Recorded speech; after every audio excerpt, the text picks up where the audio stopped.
میں نہیں مانتا کہ بابر کپتان ہے. اس شخص کے اندر کپتانی کی صلاحیت نہیں. ہمارا بابر وارم کپتان نہیں ہے. وہ ایک حادثاتی طور پر کپتان بنا ہے، چونکہ اور کوئی ہے نہیں ہمارے پاس تو وہ چل رہا ہے. کپتان صرف ایک ہے جو رن بناتا ہے. کتنے میچ پاکستان جیتتا ہے یہ آپ بھی جانتے ہیں اور یہ میں بھی جانتا ہوں. وہ شخص بنیادی طور پر کپتان نہیں ہے. کون سی دنیا کی کرکٹ ٹیم ہے جو 2 اور 3 کھلاڑیوں پر جیتتی ہے؟ جو محمد وسیم سینئر سلیکشن کمیٹی کی چیئرمین ہیں، وہ بڑی بڑی باتیں لیپ ٹاپ لیے بیٹھے ہوئے ششکے ختم نہیں ہو رہے. نہ تو مشتاق وہ کوچ ہے، نہ تمہارا محمد یوسف کوچ ہے، کیونکہ یہ خود سیکھنے والے لوگ ہیں. محمد آصف کو پاکستان کرکٹ ٹیم کا بالنگ کوچ بناتے، چونکہ وہ آپ کی گڈ بکس میں نہیں ہے. گڈ بکس میں ہے منشی بھائی، گڈ بکس میں ہے محمد یوسف، گڈ بکس میں ہے انضمام الحق.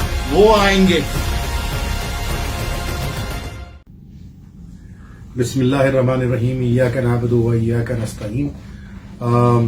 کل جب پاکستان اور انگلینڈ کا 2 اکتوبر کو گیم ہو رہا تھا لاہور میں، اسی وقت ہندوستان کا ہو رہا تھا ساؤتھ افریقہ کے ساتھ، اور جو پھیٹی لگائی ہندوستان نے بیٹنگ کر کے پہلے، اور 237 رن بنا دیے 3 وکٹوں کے اوپر، اور اس میں کے ایل راہل صاحب کے 57 رن اور اس کے وراٹ کوہلی کے 49 رن اور سوریہ کمار یادو کے 61 رن. ایوریج جو ان کا اسٹرائک ریٹ تھا وہ 200 سے اوپر تھا ان تمام بیٹسمینوں کا، جبھی وہ 237 رن بنا پائے T20 گیم کے اندر، اور گراؤنڈ کے چاروں طرف خوبصورت شاٹ کھیلے.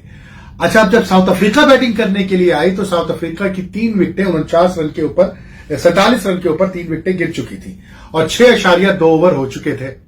پاکستان کے میچ کو ذرا اس میچ سے کمپیئر کیجیے اور آپ کو لگ پتا جائے گا کہ پاکستان کے ڈریسنگ روم میں کیا کچھ ہو رہا ہے اور کیا کیا مائنڈ سیٹ ہے ہمارے کپتان کا، ہماری چیف سلیکٹر کا، اور ہماری کرکٹنگ برینز جو ہمارے بیٹھے ہوئے ہیں ارباب اختیار ان کا. پاکستان کی 2 وکٹیں شروع میں گر گئیں، اور وہ 2 وکٹوں کا مطلب پاکستان کی پوری ٹیم ہے. کہتے ہیں کہ رضوان آدھی ٹیم ہے اور بابر آدھی ٹیم ہے، تو جب دونوں آؤٹ ہو گئے تو پوری ٹیم آؤٹ ہو گئی. ان 2 کھلاڑیوں کے آؤٹ ہونے کے بعد ہم نے دیکھا کہ ہر ایک انسان اپنے لیے کھیلتا رہا. ویسے تو پاکستان کرکٹ ٹیم جو ہے وہ کھیلتی ہی اپنے لیے ہے، چاہے وہ رضوان ہو، چاہے بابر ہو، چاہے وہ خوشدل شاہ ہو، چاہے وہ آصف ہو. ان سب کی نیت یہ ہوتی ہے کہ کسی طرح اپنا اگلا میچ پکا کرو. جس طرح سے ہمارے ملک میں محکمہ بے محکمے کے وزیر ہیں بے شمار، مطلب پاکستان کی تاریخ کی سب سے بڑی کابینہ آج کے زمانے میں آپ کو پاکستان میں نظر آئے گی. اسی طرح سے پاکستان کرکٹ ٹیم میں بھی بے محکمہ کے وزیر بے انتہا ہیں، چاہے وہ افتخار ہوں، چاہے وہ خوشدل شاہ ہوں، چاہے وہ شان مسعود اب بن گئے ہوں، چاہے وہ آصف علی ہوں. کسی بھی طرح سے ان کا کوئی محکمہ جو ہے وہ واضح ہو کے نہیں دے رہا. محکمے سے مراد یہ ہوتی ہے کرکٹ میں کہ ہر کھلاڑی کو اس کا رول بتایا جاتا ہے، ٹھیک ہے نا، کہ صاحب تمہارا رول ہے جا کر کے رن ریٹ کو اپ کرنا، تمہارا رول ہے کہ ایک اینڈ کو سنبھالے رکھنا، اسٹرائک کو روٹیٹ کرتے رہنا، تمہارا رول ہے کہ تم جناب چوکے چھکے بھی مارو گے اور جب ضرورت پڑے گی تو تم ڈیفینسو بھی ہو جاؤ گے. یہ تمام چیزیں ڈریسنگ روم کے اندر طے کی جاتی ہیں، اور اگریسو کرکٹ کھیلنے کے لیے، اگریسو ماحول گراؤنڈ میں پیدا کرنے کے لیے آپ کو حکمت عملی بنانی پڑتی ہے. اس کے لیے آپ کو اگریسو کپتان چاہیے، لیکن آپ کا کپتان جو ہے نا وہ ایک ڈیفینسو کپتان ہے. آپ کا کپتان جو ہے وہ معذرت کے ساتھ، اور بہت سے لوگ مجھ سے اس پہ اختلاف بھی کریں گے، مانا کہ دنیا کے ٹاپ 3 بیٹسمینوں میں ہے، بلکہ اس کو نمبر 1 بیٹسمین ہونا چاہیے جو پہلے تھا. اور میں سمجھتا ہوں کہ اس کے اندر اتنی صلاحیتیں ہیں کہ پاکستان کا نام وہ آئندہ 10-15 سال تک مسلسل روشن کرتا رہے گا انشاءاللہ. لیکن اس کا جو مائنڈ سیٹ بنا ہے نا، وہ بنا ہے میں اور میں. اچھا، اس میں کی وجہ بتا دیتا ہوں میں آپ کو. میں کی وجہ یہ ہے کہ بہت چھوٹی سی عمر کے اندر، بہت تھوڑے سے عرصے کے اندر کپتان آپ کا جو ہے دنیا کا نمبر 1 بیٹسمین بن گیا، T20 میں بن گیا، ون ڈے میں بھی ٹاپ 3 میں آ گیا، ٹیسٹ میچوں میں بھی بہتر کرنے لگا.